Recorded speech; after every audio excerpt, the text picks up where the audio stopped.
Hello दोस्तों, कैसे हैं आप सब। इकोनॉमिक सर्वे सीरीज़ के 11th लेक्चर में आपको स्वागत है। आज का हमारा टॉपिक रहेगा विद्युत एवं आधारभूत संरचना। बेसिकली ये इंफ्रास्ट्रक्चर से रिलेटेड पूरा का पूरा टॉपिक है, ठीक है।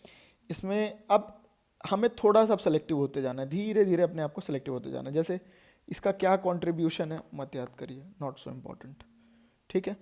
इसके बाद ये देख लीजिए कि यार स्टेट की पावर जनरेशन कंपनी का अच्छा खासा ग्रोथ हुआ है। देश का पावर हब बनाने का इनका लक्ष्य है।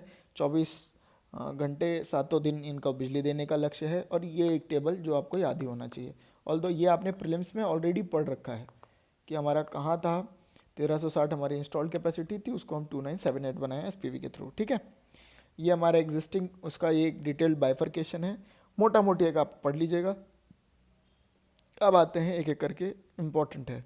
जैसे कि एक तो ये बार बार रिपीट हो रहे हैं terms, they are repetitive in nature, ठीक है। फिर उसके बाद विशिष्ट तेल की खपत, विशिष्ट कोल की खपत, नॉट सो इम्पॉर्टेंट।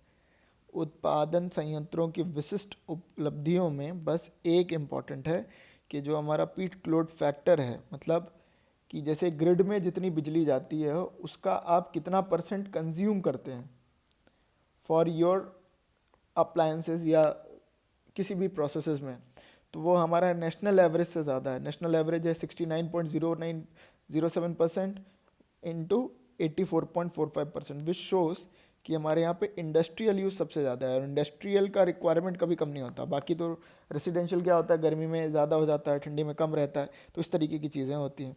इसमें भी पीएलएफ इसका हाईएस्ट था, श्यामा प्रसाद मुखर्जी तापगृह का, ठीक है। बाकी उतने इंपॉर्टेंट है नहीं। उसके बाद ईंधन ईंधन खपत एवं विशिष्ट ईंधन खत्म नहीं है, इंपॉर्टेंट बिल्कुल नहीं देखना है, ठीक है। वित्तीय वर्ष में अब ये थोड़े से इंपॉर्टेंट है, जैसे गारे पालमा 3 कोयला खदान, चूँकि हमारे थर्मल पावर के लिए सबसे इंपॉर्टेंट रॉ मटेरियल क्या है, कोल। तो ये क्या था, एक बेसिक ओवरव्यू, मतलब 2 से 3 लाइन इसका आप लिख करके रख लो एटलीस्ट, कि इसको कब शुरू हुआ और कितना इसने प्रोडक्शन अचीव किया, सिंपल।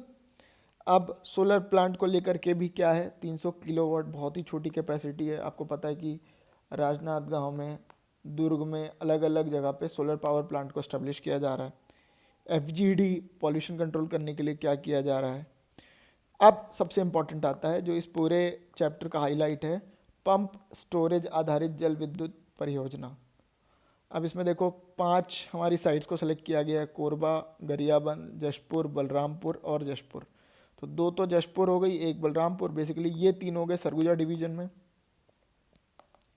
और 1 हो गया बिलासपुर में, 1 हो गया आपका रायपुर डिवीजन में। तो इस तरीके से आप इसको मैप में ज़रूर पढ़ लीजिए। 5 पीएसपीज हैं। अब इनके लिए जैसे पीएसपी बिठाने के लिए क्या चुनौतियां, ये डायरेक्टली सवाल बन सकता है, ये सीधे सीधे सवाल बनेगा, इसीलिए मैं इस पर फोकस कर रहा हूँ कि पंप स्टोरेज प्लांट के लिए छत्तीसगढ़ की क्या है, उसको इस चुनौतियों को बताते हुए ये आवश्यकता को करिए, इस तरह को पूरी चीज़ आ जाएंगी। तो ये 5 आपकी इंपॉर्टेंट है कि आपको लैंड चाहिए, आपको कैपिटल इन्वेस्टमेंट ज़्यादा चाहिए, आपको स्टेटूटरी क्लियरेंसेस चाहिए इन्वायरमेंट एंड फॉरेस्ट का, आपको एडिशनल चाहिए जिससे आप स्टोरेज की फैसिलिटी लेके आ जाएं, और साथ ही साथ आपको वाटर यूटिलाइजेशन के लिए परमिशन चाहिए। प्लस इसकी ज़रूरत क्यों है, क्योंकि आपको 50% नवीनीकृत ऊर्जा करना है, ठीक है। और ये निरंतर और अनिश्चित ऊर्जा स्रोत है। आप बोलेंगे मैं पीएसपी कैसे काम करता है पे एक वीडियो बना सकता हूँ, यदि आप कमेंट करेंगे तो, अदरवाइज नहीं करेंगे कोई बात नहीं, ठीक है। और क्या फ़ायदा होगा, मोस्ट इम्पॉर्टेंट, रोजगार का सृजन होगा, स्कूल, रोड या बाकी डेवलपमेंट्स होंगे, साथ ही साथ कंटिन्यूस एनर्जी सप्लाई होते रहेगी। तो ये सारे जो बेनिफिट हैं इसके अंदर है, ठीक है। तो पीएसपी को पूरा आपको कहीं और से पढ़ने की ज़रूरत नहीं, इतना आप पढ़ लीजिए, आपका काम हो जाएगा। क्या है वो अगर आप बोलेंगे तो मैं वीडियो बना दूंगा। इलेक्ट्रिसिटी लाइनों का निर्माण देखना है, देख लीजिए, काम का ये है नहीं, ठीक है। अब उसके बाद आते हैं नवीन परियोजना, ये इंपॉर्टेंट है कि 23-24 में क्या नए नए काम किए गए, जैसे कि नए क्या कहते हैं सब स्टेशन सेट किए गए, साथ ही साथ कुछ नई लाइनें लेके गए। ये सब इम्पोर्टेंट ही नहीं है। काम क्या पढ़ना है आपको, आपको ये सारा का सारा आप स्किप कर सकते हैं, एकदम छोड़ सकते हैं बिल्कुल बिना कुछ सोचे, ठीक है।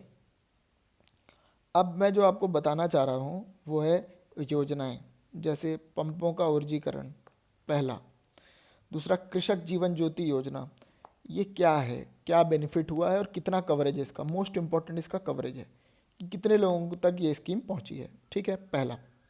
दूसरा बीपीएल वाला आप देख लीजिएगा, शहर विद्युतीकरण को अगर नहीं भी देखेंगे चलेगा। मजरा टोला विद्युतीकरण, ये नया नाम ट्रेंडी लग रहा है, 2 नंबर में पूछ सकता है ये क्या होता है। जैसे अविद्युत ग्राम में आपको अन्य योजनाओं के तहत विद्युतीकृत या ये सब चीज़ें करनी है, ठीक है। फिर उसके बाद आते हैं हमारा स्मार्ट मीटर के लिए कई सारे स्कीम चलाए गए थे, आपको पता होना चाहिए ये किस मोड में है। DBFOOT, design build finance own operate transfer. तो मैं भी इसका फुल फॉर्म आपसे पूछ सकता है 2 नंबर में। आप इसका फुल फॉर्म लिख करके मात्र स्मार्ट मीटर से जोड़ देंगे तो आपका ये आंसर बहुत कंप्लीट हो जाएगा, ठीक है। फिर लॉस रिडक्शन के लिए क्या काम किया गया, नॉट सो इम्पॉर्टेंट, आप सीधे छोड़ सकते हैं। अब इसके बाद चलते हैं कि आईटी को कैसे यूज़ किया गया है, मेरा इतना इम्पोर्टेंट नहीं है। फिर आता है पीएम सूर्यघर योजना, मोस्ट इम्पॉर्टेंट।